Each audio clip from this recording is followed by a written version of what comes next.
बिस्मिल्लाहिर्रहमानिर्रहीम। अला बिज़िक्रिल्लाहि तत्मइन्नुल क़ुलूब। सदक़ल्लाहुल अज़ीम। तो सबसे पहले बात करने से जितनी भी मैं बात करूँगा, और वसीम साहब ने और इंट्रोडक्शन कराने वालों ने कुछ ज़्यादा बढ़ा दिया दिया, इतना नहीं है। मैं कोई बहुत ज़्यादा कॉम्पिटेंट आदमी नहीं हूँ, जैसे लोग आप हैं वैसे ही हूँ, बस थोड़ा सा इधर ज़माने को देखा है तो उनमें से चीज़ें उठाई हैं और वो ही आप लोगों को पेश करने की कोशिश करूँगा। और अगर मल्टीमीडिया ऑन हो सकता है तो ठीक है, नहीं हो सकता तो फिर ज़बानी चलते हैं। एक बार दुरूद शरीफ पढ़ें। अल्लाहुम्मा सल्ली अला सय्यिदिना मुहम्मद। तो पहली बात थोड़ी सी इस्लाम के रिलेटेड हो जाए, क्योंकि हम कहते हैं तो मुसलमान है अपने आप को, लेकिन हम उन चीज़ों पे अमल करना थोड़ा सा ना गुरेज करते हैं।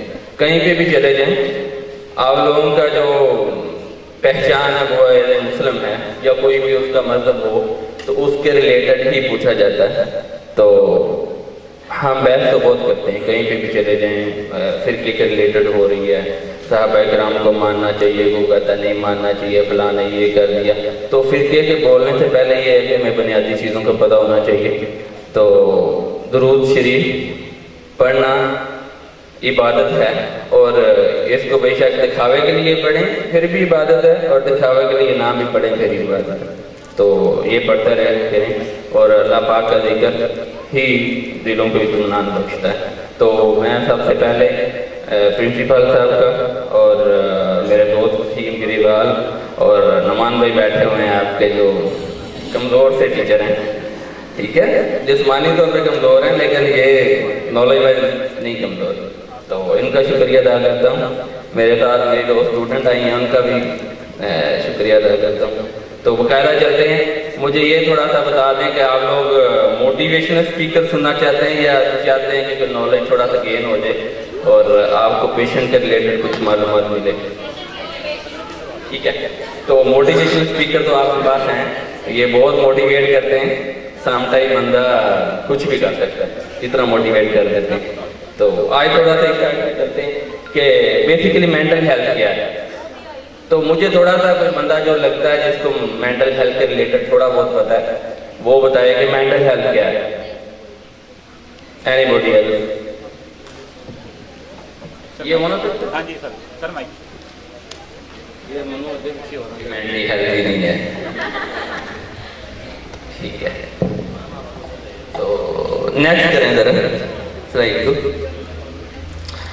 लक़द खलक़नल इंसाना फ़ी अहसनि तक़वीम। बेशक हमने इंसान को बड़े उम्दा अंदाज में पैदा किया। तो जब अल्लाह ताला ने इंसान को उम्दा अंदाज में पैदा कर दिया तो उसमें खराबी नहीं होनी चाहिए। जो खराबियाँ पैदा करते हैं या तो हम पैदा अपने आप में करते हैं, या फिर हम कोशिश करते हैं कि लोगों में खराबियाँ पैदा होनी चाहिए। और इसके लिए हमारा बहुत किरदार है। सोसाइटी ही बूस्ट करती है इन चीज़ों के लिए, सोसाइटी ही जनरेट करती है सारी प्रॉब्लम्स। कुछ अगर फॉल्ट आए जेनेटिकली तो वो एक अलग बात है, बाकी जितनी भी चीज़ें आप डिप्रेशन में चले जाएं, आपको एंजाइटी हो रही है, या जितने भी आप डिसऑर्डर पढ़ चुके हैं और जितने पढ़ेंगे अभी, वो सारे आपको सोसाइटी ही जनरेट करके दिखाएगी। तो इसमें जो मोस्टली सबका फेवरेट होता है और जिसकी समझ ज़रा जल्दी लगती है वो होता है शिज़ोफ्रेनिया। ऐसा ही है, वो पॉजिटिव सिम्टम है, वो नेगेटिव सिम्टम्स हैं। तो उसमें जो रिसर्चर बताती हैं वो कहते हैं कि मेल में ज़्यादा होता है और फीमेल में कम होता है। तो उसकी वजह क्या है, क्या रीज़न है बेटा कि मेल में ज़्यादा और फीमेल में कम होता है? ऐसा नहीं क्या वो फीमेल है। तो हैप्पी वुमेन डे, ये रास्ते में आते आते मुझे पता चला कि आज तो वुमेन डे ही है। तो यहाँ पे स्ट्रेंथ भी ज़्यादा वुमेन, ये मेल कितने हैं? 2 3 4 5 और 10 होंगे ज़्यादा इधर, बाकी तो स्टूडेंट है ना। और स्टूडेंट भी एक क्लास में कितने होते हैं जो मेल स्टूडेंट है? कितने हैं आप लोग? मेल टोटल 40 एक क्लास में? 2 4 5 ज्यादा एक क्लास में कितने हैं? तो उनमें भी काफी हद तक ना फीमेल की आती हैं सिम्टम्स, हमने झेला हुआ ये चीजें, ठीक है। तो फीमेल में इसलिए कम होती है कि उनका सोसाइटी के साथ रिलेशन और आना जाना कम होता है। मेल बाहर ज़्यादा जाते हैं, उनका दूसरे लोगों के साथ तल्लुक ज़्यादा होता है, बातचीत करने में ज़्यादा होते हैं, और इस वजह से उनमें स्किज़ोफ्रेनिया की स्ट्रेंथ और स्किज़ोफ्रेनिया की सिम्टम ज़्यादा होते हैं। तो इस वजह से जितने भी लोग, जितनी फीमेल का ज़्यादा तल्लुक होगा सोसाइटी के साथ, जैसे जॉबियन है और कुछ और जॉब करती हैं या कुछ भी अंजाम देती हैं काम, तो उनमें इन चीज़ों का रुझान ज़्यादा एज कम्पेयर टू के जो फीमेल घर में ही काम करती हैं। तो इस वजह से सोसाइटी जनरेट करती है जितनी भी चीज़ें होती हैं, और सोसाइटी भी चाहे तो आप लोगों की जितने भी सिम्टम्स हैं, आपकी जो प्रॉब्लम्स हैं, उनको कम कर सकती है। तो हमारे यहाँ बहुत सारे पेशेंट्स आते हैं, फीमेल जब आती हैं तो उनमें एक ही चीज़ यही होती है कि उनके घर वालों को प्रॉब्लम होती है, तो वो यही कह रहे होते हैं कि अगर हमारे मोहल्ले में पता चल गया, हमारे रिलेटिव में पता चल गया, उनमें ये होगा कि साड़ी कुड़ी का रिश्ता ही नहीं होना, ठीक है। तो जब ये सारी चीज़ें सोसाइटी को ही देख के हम कर रहे हैं, तो हम जीते ही सोसाइटी के लिए हैं, और जो भी करते हैं हम दूसरों को दिखाने के लिए करते हैं, अपनी सेल्फ सेटिस्फेक्शन के लिए कुछ भी नहीं करते। कितने लोग हैं जो सेल्फ सेटिस्फेक्शन के लिए करते हैं कुछ? ईमानदारी से नहीं है।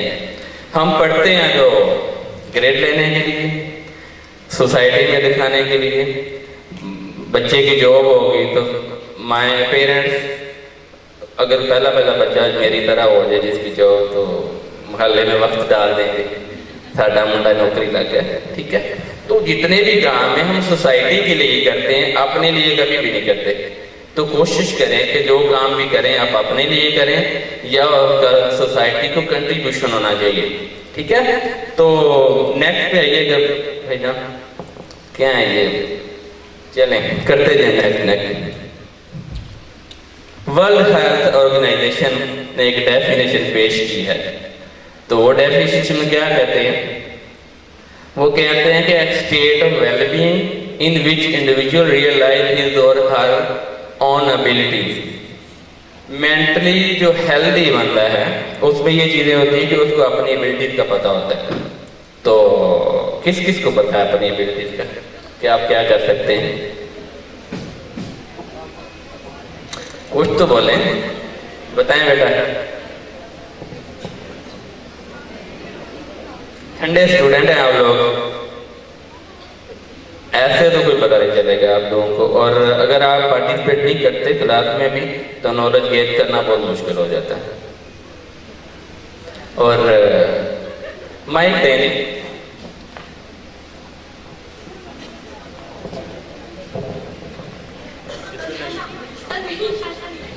मुझे लग रहा है किसी में एबिलिटी नहीं है।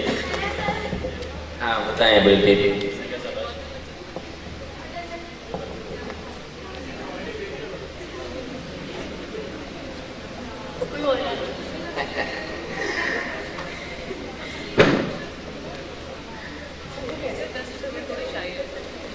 शायद होना तो नहीं चाहिए, एबिलिटी बोल गई इसको। चले माशाल्लाह।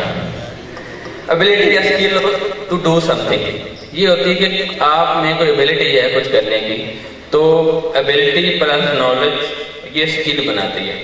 और अगर आपके पास स्किल है लेकिन आपके जो मोटिवेशन है वो एबिलिटी पे हावी है तो आप कुछ नहीं कर पाएंगे। तो मोटिवेशन होना बहुत ज़रूरी है। जैसे सर किधर गए हैं? सर बहुत मोटिवेट करते रहते हैं। कल भी एक लेक्चर में सुन रहा था और बहुत ज़्यादा मोटिवेट कर देते हैं। मैं कुछ नहीं चाह रहा था यहाँ पे आना, एक मुझे काम भी था, लेकिन वो रात का लेक्चर सुनने के बाद मुझे पता चला कि नहीं, कुछ करना चाहिए। Cope with normal stress of life. तो जो नॉर्मल स्ट्रेस है और अब स्ट्रेस कौन से होते हैं? कौन से स्ट्रेसर्स हैं जो अबनॉर्मल हैं और कौन से हैं जो नॉर्मल हैं? जो नॉर्मल हैं, क्योंकि आप लोगों ने अब बोलना नहीं, अपने क्वेश्चन को मैं खुद आंसर करूंगा। तो जो नॉर्मल स्ट्रेसर हैं वो जो डेली लाइफ के आपके हैं, जैसे आप कॉलेज आते हैं, आपको एक असाइनमेंट दी गई है कि आप लोगों ने ये असाइनमेंट बनानी है, उसके बाद आपने उसको प्रेजेंट भी करना है, ये एक नॉर्मल स्ट्रेसर है। उसके साथ साथ पेपर आ गए हैं, और पेपर में अब ये है कि जो मेंटली हेल्दी पीपल होते हैं वो तो कोप कर देते हैं, जो नहीं होते वो क्या करते हैं, उनमें कन्वर्जन की सिम्टम्स आती हैं।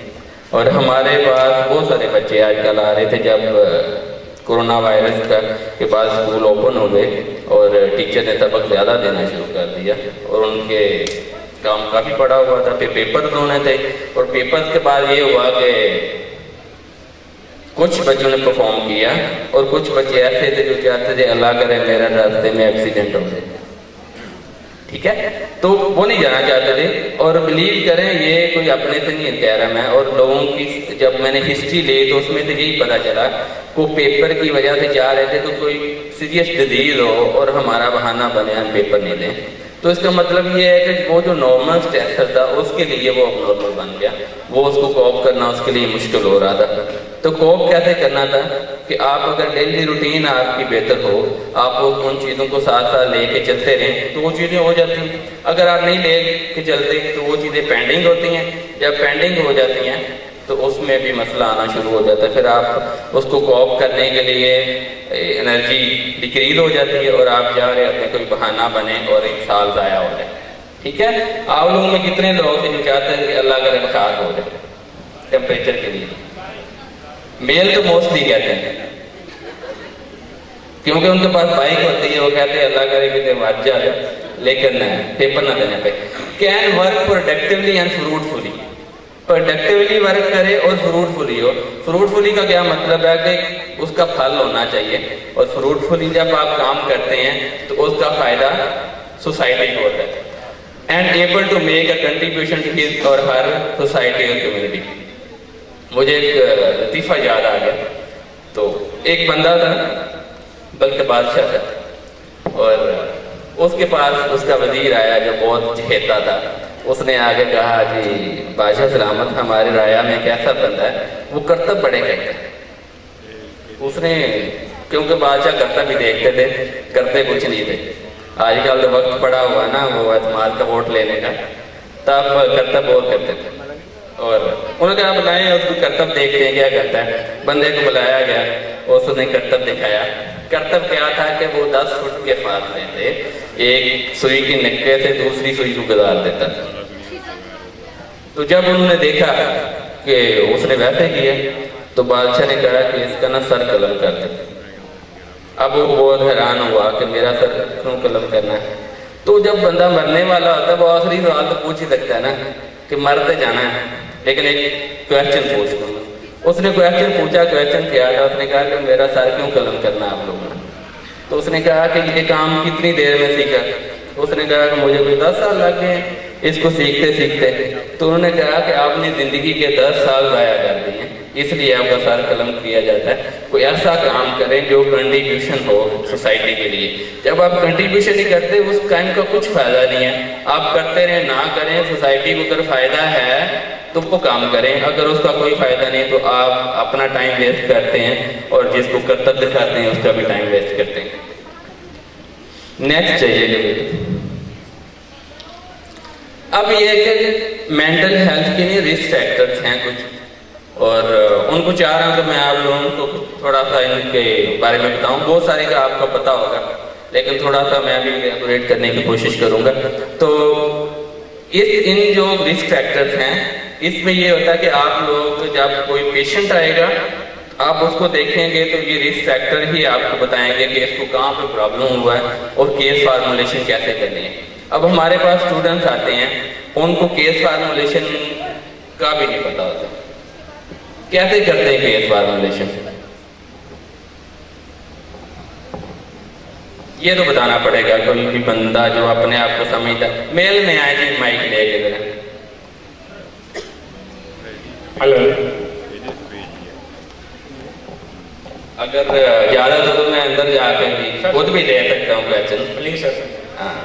क्योंकि आप लोग शायद पूछते नहीं, इस वजह से मैं चाह रहा हूँ कि मैं थोड़ा सा।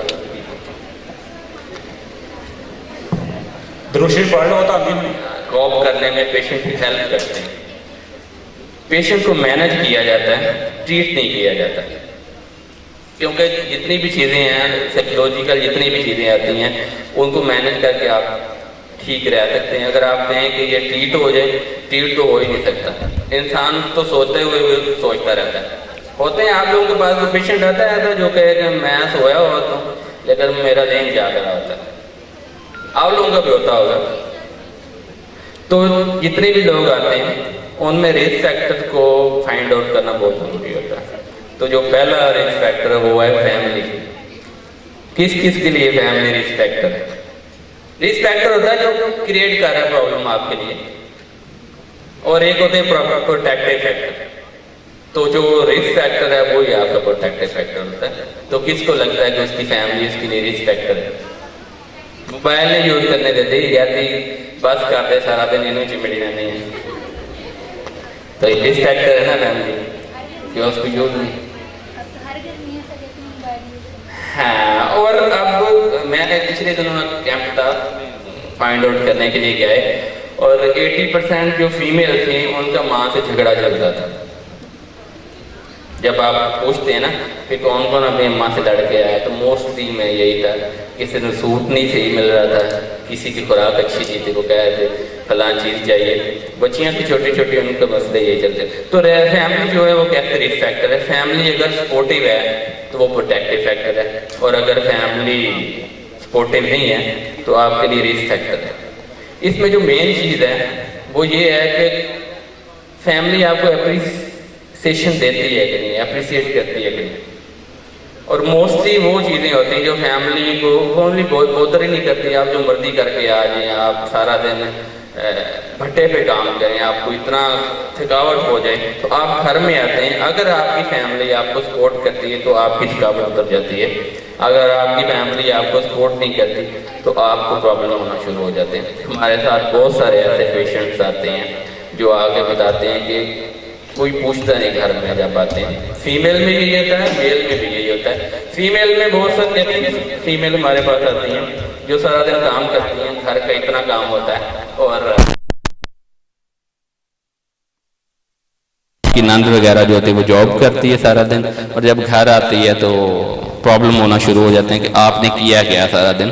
तो जो जॉब करने वाला बंदा है वो बहुत कुछ करके आता है, ठीक है। तो जो घर की फीमेल है वो सुबह उठती है, मैं अगर अपने घर का बताऊं तो 4 बजे से पहले उठ जाते हैं लोग, और मेरे सोने के बाद दूसरे लोग सोते हैं जो घर के काम करने वाले हैं। और अगर मैं जाकर यही कहूँ कि मैं तो बहुत काम करके आया हूँ, तो ये नाइंसाफी उन लोगों के लिए। तो जो फैमिली में जितनी प्रॉब्लम चलते हैं उनको फाइंड आउट करना बहुत ज़रूरी होता है कि वो कौन से हैं जो आप। उसके साथ साथ जो हमारे पास बच्चे आ रहे हैं उनमें क्या होता है कि बच्चों को इन्वॉल्व भी नहीं किया जाता। एक बच्चा है वो कोई बातचीत हो रही है, वहाँ पे आके बैठा, तो पेरेंट्स कहना जाओ बच्चों में जाके बैठो, और अगर बच्चों में चला गया तो वो थोड़ा सा बड़ा हो जाता है, वो कहते हैं आप बड़ों में जाके बैठें। तो जब पेरेंट्स अपने बच्चों के साथ सलाह मशवरा ये नहीं करते, बेशक वो छोटा है वो बड़ा है, उसमें सेंस डेवलप हो गई है तो वो आपको अच्छा मशवरा दे सकता है। और अगर आप कह रहे हैं कि वो अच्छा मशवरा नहीं दे सकता, तो फिर जब तक आप मशवरा करेंगे नहीं, उसको क्या पता कि मशवरा क्या होता है और मैंने इसको टैकल कैसे करना है। तो आप बच्चों को इन्वॉल्व करें। आप तो स्टूडेंट हैं, जब आप फैमिली में देखेंगे तो बच्चों को इन्वॉल्व लाजमी करें। अब कहते हैं जी बच्चे खर्चा बहुत करते हैं, जब घर से जाते इतने पैसे ले जाते हैं, कोई चीज़ वाला आ जाता है तो वो आजकल साइकिल पे फिरते हैं, रिकॉर्ड लगाए हुए हैं, और वो गोलगप्पे वाला आ गया, उसके साथ साथ पापड़ वाला आ जाता है, कुल्फ़ी, आजकल तो स्ट्रॉबेरी के लिए भी उन्होंने रिकॉर्ड लगाया हुआ है। तो बच्चे जाते हैं, पैसे खाते हैं और वापस आ जाते हैं, और हर माँ का यही रोना होता है कि पैसे खा गया, बस ले गया। क्यों खाता है बच्चा पैसे? बच्चे को पैसे खाने का यही एक अलमिया है कि उसको पता ही नहीं कि पैसा आ कहाँ से रहा।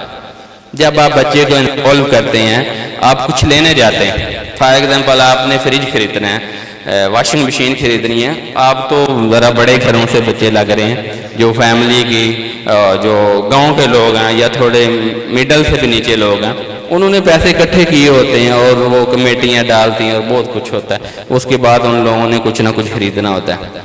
जब बच्चे को पता ही नहीं है कि मेरी माँ ने कितने वक्तों से ये कमेटी डाली थी, उसको क्या पता खाने के नहीं।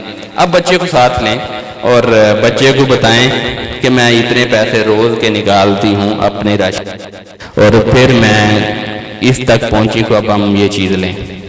जब बच्चे को साथ लेके जाते हैं और दुकानदार से बहस होती है, 100 रुपये से 50 रुपये के लिए 200 रुपये के लिए होती है, तो बच्चे को पता चलता है कि ये 50 रुपये या 100 रुपया कितना इम्पोर्टेंट है जो मैं हर रोज खा रहा हूँ। ठीक है, तो जब वहाँ पे चलते हैं, कई दफ़ा ऐसा होता है कि पेरेंट्स को वो शॉप छोड़नी पड़ती है 100 रुपये के लिए कि वो नहीं सौदा बनता, वो नेक्स्ट पे चले जाते हैं। वहाँ पे जाते हैं तो मैं भी वो इससे भी ज़्यादा डिमांड हो, तो घूम घुमा के शायद उसी शॉप पे दोबारा आना पड़े। तो वहाँ पे एक ऐसी चीज़ फील होती है कि अब हमारी बेइज्जती है कि हम वापस उसी दुकान पे जा रहे हैं जहाँ से हम सौदा छोड़ के आए थे, और मोस्टली लोग वहाँ पे नहीं जाते। अब वो वापस आया, वापस आकर उन्होंने दोबारा वही चीज़ ली, तो एक गिल्ट फील होता है। तो उस गिल्ट को इम्प्रूव करने के लिए जितने भी लोग आप बैठे हुए हैं, जब आप गिल्ट फील करते हैं तो आप चाहते हैं कि जिसकी वजह से मुझे गिल्ट हो रहा है ये चीज़ें इम्प्रूव होनी चाहिए, मेरा गिल्ट नहीं हो। ठीक है, तो कुछ भी आप पढ़ते हैं, आप कहीं पे चले जाते हैं, आप क्लास में प्रेजेंटेशन नहीं दे पाते, आपकी जो क्लास है अगर उसमें से फॉर एग्जाम्पल 100 बच्चा है तो उसमें 25% लोग होंगे जो इजीली दे सकते हैं, और उसमें से 75 जो पर्सन है वो ऐसा होता है कि वो धक्का लगा के उनको डाइस तक पहुंचाना पड़ता है, और उसमें से बॉयज ज़्यादा होते हैं। ऐसा ही है, प्रेजेंट कर सकते हैं, क्योंकि अभी नहीं कर रहे तो तब क्या करना है, अभी तो आप सीट पे बैठे, यहाँ पे आना ज़्यादा मुश्किल होता है, और ये बहुत सपोर्ट करता है। सपोर्टिव चीज़ों को कभी नहीं छोड़ें, बात कहीं से कहीं निकल जाती है, हम वापस उसी पे आएंगे।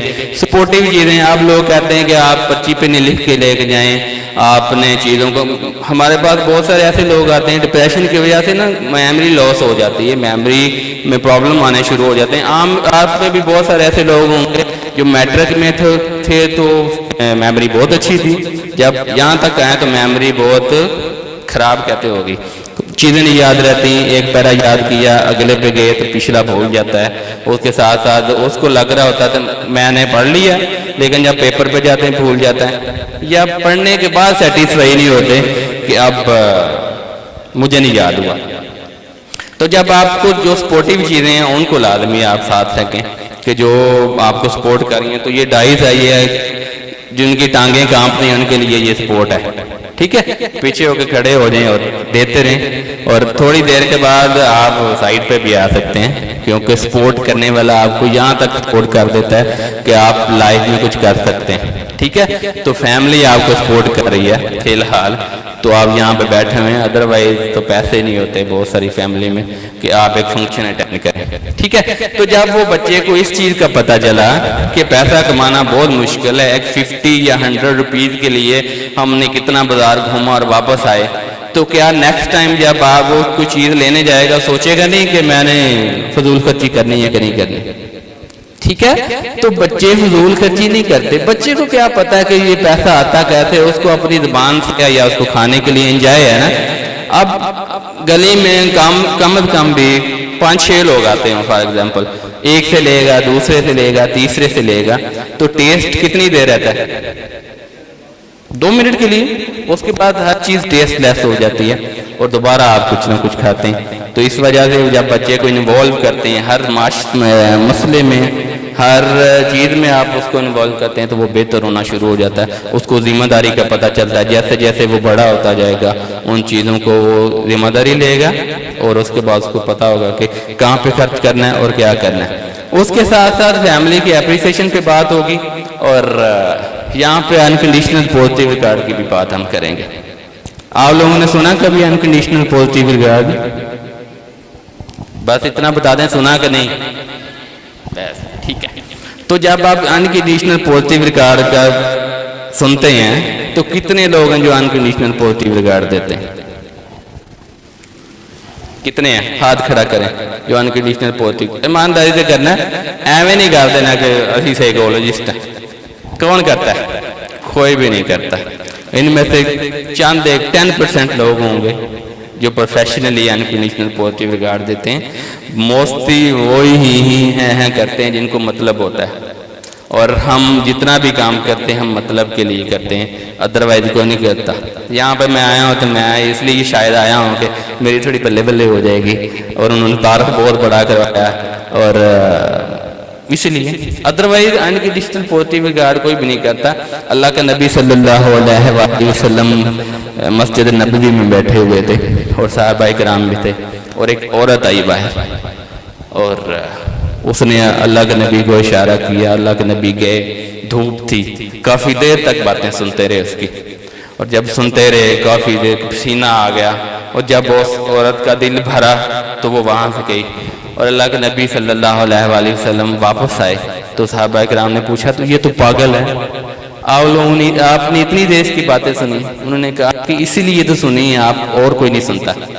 तो अनकंडीशनल पॉजिटिव रिगार्ड बहुत ज़रूरी है।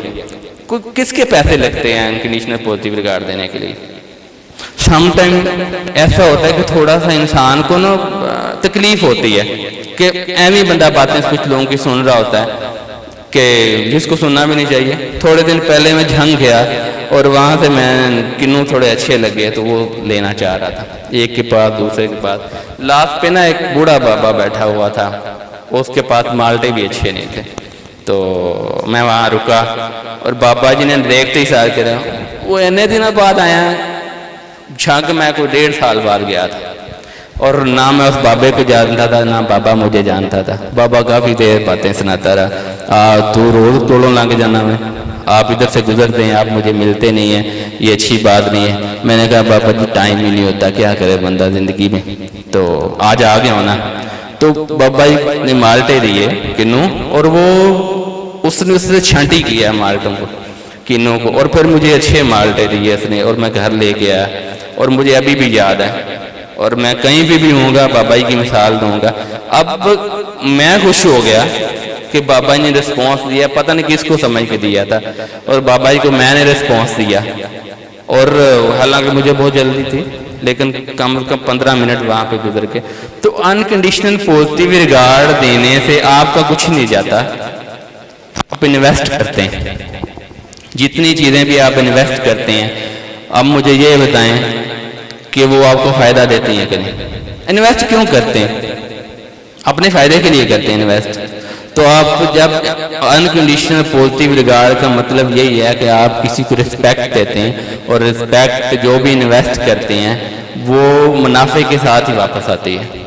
और अगर आप तज़लील करते हैं तो वो ना भी करें, कोई और आपको मुनाफा दे के भेजता है, ठीक है? तो अनकंडीशनल पॉजिटिव रिगार्ड बहुत ज़रूरी है। आप बच्चों को दें, अपने जो पेरेंट्स हैं पेरेंट्स को देना बहुत ज़रूरी है। पेरेंट्स तो देते हैं, आप कितना देते हैं पेरेंट्स को?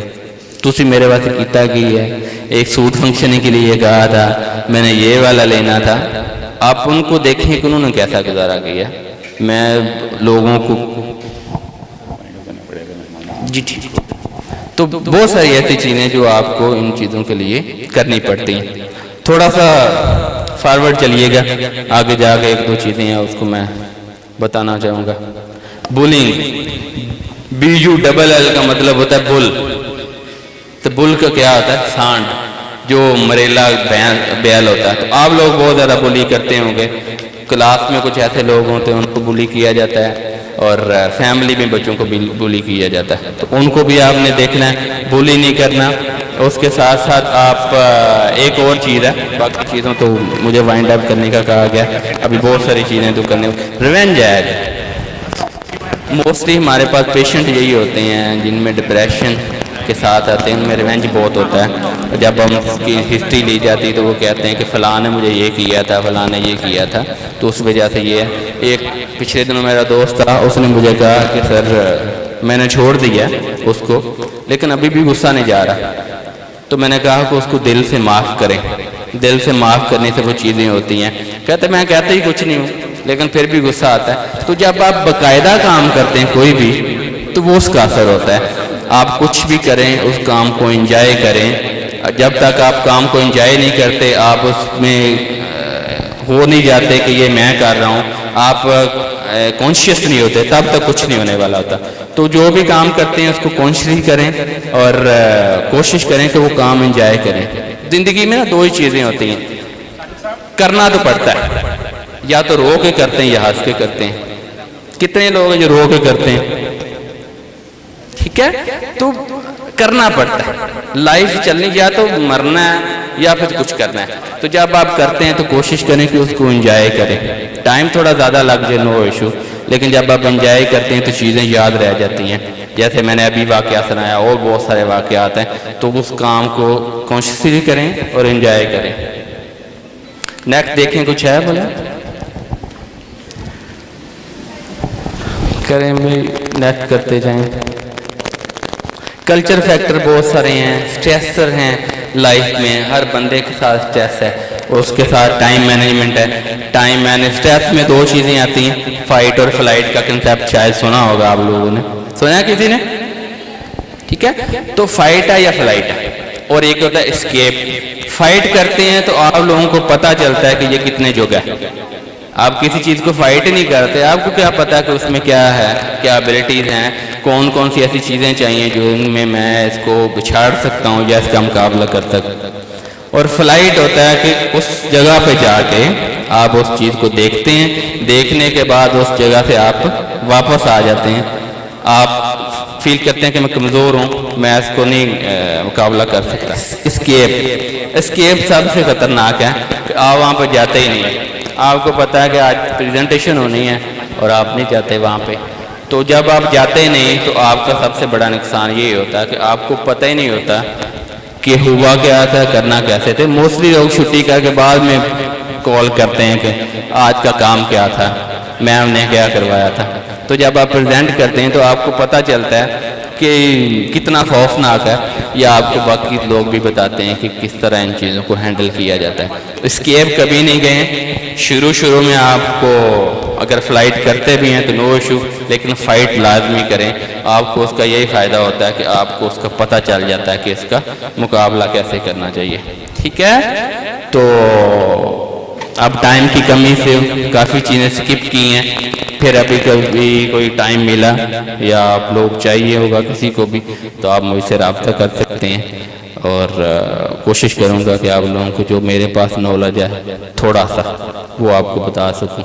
और पेशेंट, आप जब फील्ड में जाएंगे पेशेंट ही बहुत कुछ सिखा देते हैं इंसान को, और वही चीज़ें आप अप्लाई कर सकते हैं। और कुछ नहीं कहना। अब मुझे वसीम भाई का बहुत बहुत शुक्रिया। वसीम साहब कह रहे थे कि आपने आना, इसलिए मैं आ गया। कोशिश की है कि कोई चार चीज़ें बता दूं। सर का शुक्रिया, क्लैपिंग से करेंगे बेटा। Thank you so much.